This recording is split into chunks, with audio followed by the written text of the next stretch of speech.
All right, let's get into our discussion now. Bike riding is a good source of exercise necessary for the body. But bicycle riders have always had the problem of safe parking spaces, especially for a city like Lagos. It's for this reason that a non-governmental organization, Rethinking Cities, is ensuring that this is done. Now, they have partnered with the Ikeja City Mall to create a safe parking space for bicycle riders within their premises. Joining us now to discuss this is Deji Akikbelu of Rethinking Cities. Deji, good morning. Morning. Nice to see you. Nice to have you. Now, Thank you for having me. Lagos, the way it is, has been on with all of the, the glamour and all the sides and all the buzzing of Lagos, and thinking that there has to be a place for bikes, either bicycles and all of that. I'm not sure so many Lagosians think in that regard. Talk to me now why the concept of rethinking cities, and in that rethinking, put somewhere in there the idea of bikes. Yeah, so it's very important that we start, like you have as a topic, we're defining our transportation. For a city like Lagos, it is very important that we start looking at non-motorized transportation for environmental reasons. We need to reduce our carbon footprint to make our air cleaner and safer. We are prioritizing a whole lot on motorized transportation, building more roads for cars and all of that, whereas that would never solve our transportation problem at the end of the day. You're just going to have more cars, more roads, more cars. Congestion is still going to happen. But if we have everyone going on bikes, for instance, if I have to park my car somewhere and then ensure I have a bike, at the end of the day, are we not going to have the confusion of bikes all over the place? Yeah, interesting. So number one, everybody can go on bikes. Okay. So bicycles are now becoming just another means of transportation, particularly for a city like Lagos, short distances. I stay very close to your studio here. I just needed to just ride via CMD Road, but I can't do that. The CMD Road is so narrow. For a short distance, you find people who live around estates, who have banks around their house, they hop into their car and they ride to the bank, a mall close by. It shouldn't be. Instead, those are first mile, short distances that people should be able to use just a bicycle. Now, is this for convenience sake, or for environmental reasons, or for exercise reasons, or what is environmental? So you mentioned all the reasons. Oh, okay. Environmental concerns. I was just trying to look at. Environmental concerns are quite high. Okay. Our carbon footprint is increasing on a daily basis, and we have to find a way of cutting down on that. And we begin to look at non-motorized transportation. Lagos State government has a non-motorized transportation policy, which needs to be legislated, whereby we are putting priority on non-motorized transportation to create a healthy city. Health for the people, and the environment, saving the environment is very, very important. And the reason why everybody is bringing out their car, and check averagely in Lagos, you look into a car, how many people are seated inside our car? One guy in a car, and look at the amount of space it occupies on the road. You understand? So you're also talking about the chaos of having so many bikes on the road. Exactly. Yeah. Because if you go to a place like China, not even China yet. China, there's some level of coordination because they built their cities that way. Yeah.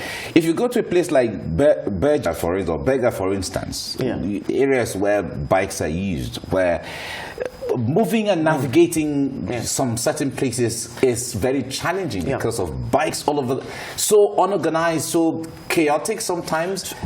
Is that not the kind of picture it's about infrastructure? Okay. You understand? Understanding that your city needs this. Recently, Lagos State government banned Okadas in motorcycles in major ways. And I discovered where I live, around Berger, you see a lot of people trekking and walking. So it is not just only about bicycles, it's about making the city bikeable and walkable. So it's not just a campaign about bicycles, but also creating a city that is walkable. So the pedestrian walkway that was created some years when Berger was being reconstructed is definitely inadequate. You need to see the mass movement of people, you know. So this thing is about infrastructure, providing the right infrastructure, putting it in place for the people who need it, making the city walkable and bikeable. So you creating that space. It's about the realignment of our roads. You know, when Allen Roundabout was being redesigned, we had advocated that, okay, good consideration should be given to people who cycle. Allen Roundabout then links you to Adeni Jones, Allen Avenue. Exactly. You have a lot of people who reside in that area and who use bicycles. You understand? But now when you go to that place now, it's total confusion for people who use bicycles. You understand? When do I move? Because there are no traffic signs for bicycles to when bicycles should move. So it is about us providing the right infrastructure. So is it like building Lagos and rethinking Lagos now? Is it like being like China? I remember the song, there are 9 million bicycles in Beijing. Yeah. You know, is it 9 million or 12 million? I can't remember. Are we going to become like China now? No. So there is a model that is being encouraged now, whereby it's called bicycle sharing. Okay. So the idea is not for you to own a bicycle, but for you to share a bicycle. Okay. And there's a group of young people who are already doing that in some of our universities, I think in Lasso. So it's a business initiative that people are picking up. So it's called bicycle share. Right. So you just switch on an app and you see the available bicycle within your vicinity. You hop on it. When you drop, somebody else picks it up and uses it. So it's communal, it's ownership. It's not so, by so doing you reduce, you know, a situation whereby you have so many people having bicycles on the road. Yeah. You know, we have our courier system. You know, since the pandemic, people are now using courier services. There are young people in the city of Lagos who are now starting courier services using bicycles, instead of you having to use for short distance delivery. So it is all about having a rethink about this entire process and encouraging people to take this medium. How about the issue of safety? Because some people feel that the society, maybe where they live, is not safe enough, and if you are on unmotorized vehicle, sometimes hoodlums or anybody can have access to you quicker than if you are driving a car. So it's all about where public enlightenment and education comes in. Okay. We really need to know that there are other road users. So I think the mentality of the average driver in a city like Lagos is like, okay, road is only meant for cars. For cars, no. You share the road. Right. You know, that's the message of one of the cycling clubs in Lagos. You share the road with the people who are walking, people who are cycling.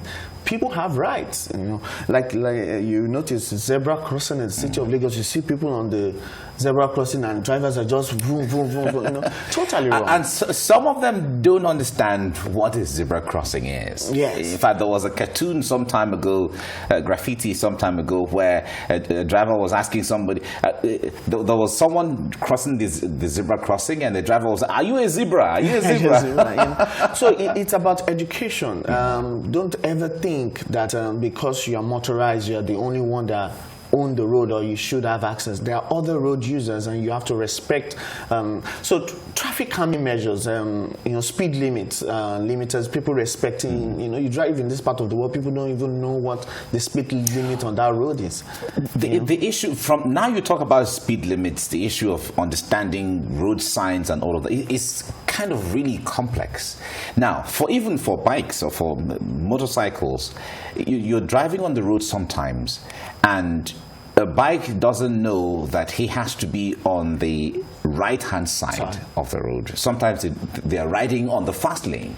Yeah. And there are cars coming from all over the place. You're honking behind. He doesn't even know, I'm not supposed to be here, I'm supposed to be this way, and all of that. Yeah. Where should we start from? Isn't the issue so complex? So it's education on every side. For cycling, bicycles, in the city of Lagos, people have associations, they have groups, and, you know, they educate their people on how to ride.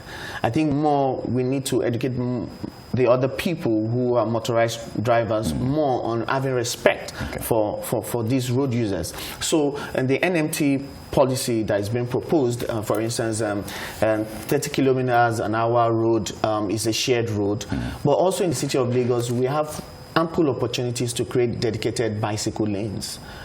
it's all about redesign. It's all about realignment. How challenging do you think that is going to be when it comes to, you use the word redesigning? Yeah. Because the point there is design, in fact, trying to craft out or create room for BRT lanes. You saw how challenging it was, but somehow we have that we did now. We did. And everybody's trying to manage the small space because it was the road that was there before, that it is from there that BRT lanes were created.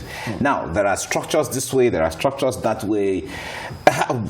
Where do you do all of those? Yeah, where you do all of this, it is very, very important that we know that we need to prioritize. It is not. It is the way forward for the city. You don't think that, okay, we have to continue. So to it is the issue of where there's a will, there will always be a way. There will always be a way. You understand? So talking about the BRT lanes and the BRT bus stops, we don't have bicycle racks. There are people who want to just use first mile from their house. Their house is very close to. People are cycling in Lagos, but you are not providing infrastructure to encourage it so that you can have more infrastructure. There are opportunities for expansion. Allen Roundabout was done recently. You understand? It's just for you to make traffic signals there. And there are some roads you can't expand. They are small. And if you're going on the Lagos Expressway, they're redesigning all of those. Yeah, so there's a whole lot of changing them into. There's a whole lot junctions. of road reconstruction that is going on, but we need budgetary provision, a law that backs up non-motorized transportation provision. If there's no law that backs it up, there's no budgetary provision for it.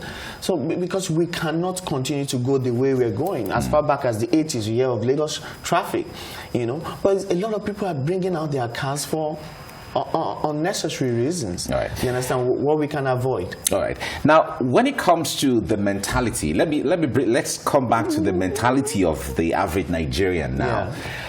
Everybody hopes, so many people hope and pray that they buy a car someday, and then when they buy a car, you go to the church or you go to the mosque to give testimonies, and then you call friends and you celebrate the buying of a car. So it's kind of a status. A status thing. So the point there is, you're telling somebody to go back to the use of bicycles. They feel that they've gone past. What do you think that mentality? How do you think? I understand what you're saying. People associate things like cycling and walking to poverty. To poverty. Yes. So that's part of the orientation that we need to change. The fact that you see somebody walking on the road does not mean that they are poor, and it's really a challenge in this part of the world. Interestingly, we have a whole lot of high upwardly mobile people who are cycling on Lagos roads. You see them on the weekends and all of that. So it's not something that I believe should be associated to poverty or a status. In fact, people who cycle should be more celebrated. Each time I have the opportunity of seeing somebody who is cycling on the road, who have the habit of cycling every day to their workplace, I find it very, very interesting, and those people should be commended. Those people should be celebrated because they're giving us a better environment. So it's reorientation, letting people know that the person who is cycling is contributing more to the environment in a better way than you, that you have your big Jeep that is causing a whole lot of carbon emission. Wow. So I should think about buying a bicycle then? Yeah, please do.